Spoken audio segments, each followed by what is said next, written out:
When GM was building or thinking about building an SUV or a pickup electric vehicle, they definitely wanted to make a big splash and they definitely achieved that with this truck. Like this SUV, Hummer SUV, weighs almost 8,600 pounds, 8,600 pounds. Yes, this lot of weight is due to the battery, but that's a very, very heavy vehicle. This is not an average size SUV. It is way bigger than a Navigator, Yukon, all those Expedition in this segment. This is definitely wider and taller overall. Standing in front of this truck looks massive. Moving all that weight from going 0 to 60, this thing can do in less than 3.5 seconds. That is absolutely impressive. This edition one is a 3-motor setup, bringing up to 830 horsepower and 11,500 foot-pound of torque. Yes, 11,500. When you are going 0 to 60, it is fast. On a full charge, you can expect 300 miles or 480 kilometers. Starting price on this one is about $100,000, but it can go as high as 150,000 USD. Front end, you get your GM tow hook and then massive skid plate for your off-road.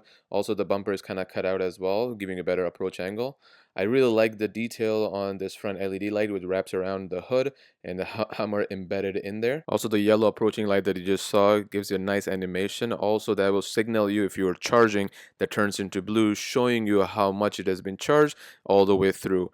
It comes with the 22-inch as a standard. Now, they do come in 18s as well. However, the 20s are slightly more comfortable driving it. You can feel it. Also, less road noise that it comes through, where 18s are more on off-road.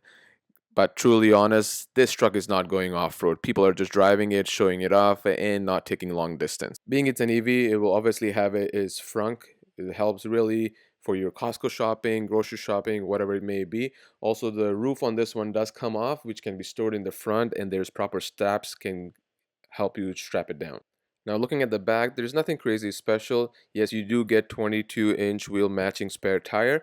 The back window is rectangular and very tiny, which the tire pretty much takes most of the space anyways, so I don't think so there'll be a whole lot you can look for. However, it does have that rear view camera, so you might not need to look through your typical mirror. It does have your independent suspension that gives you a little bit smoother ride. You are able to tow with the truck. It does have a standard tow package. I would probably not recommend it because that will take your range very fast. Now, this green matte color is called Moonshot green or something like that. It is a true matte with a metallic finish to it. It is recommended to hand wash this truck or take it to a touchless car wash, or you will definitely ruin the paint. Rear hatch on this one is definitely power. You can either press the button or on the key fob and it will open it up. You will get definitely tons of room at the back, and this map you see is a map of a moon where Apollo 11 was landed in 1969. Level 1 and Level 2 charger is available. Level 1 is what you have in your house, normal plug-in. Definitely recommended to upgrade to Level 2. That will cut down your charging in 50%. If you do it just with Level 1, it will almost take 24 hours, where Level 2 can cut down to almost 16 hours to a full charge. Now, the fastest way to charge this thing is definitely to use GM's charging station, which can give you about 100 miles in less than 15 minutes. I wish the running boards were power, but I'm okay with having this rugged spray liner steps. Now, this is something you don't see on your cars.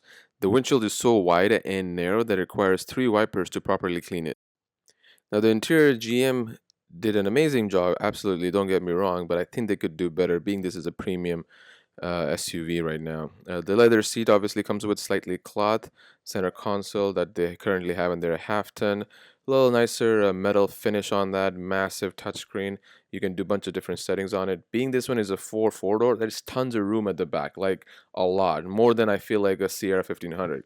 And those roof, they are like, they can come off as well and they could be stored in the front.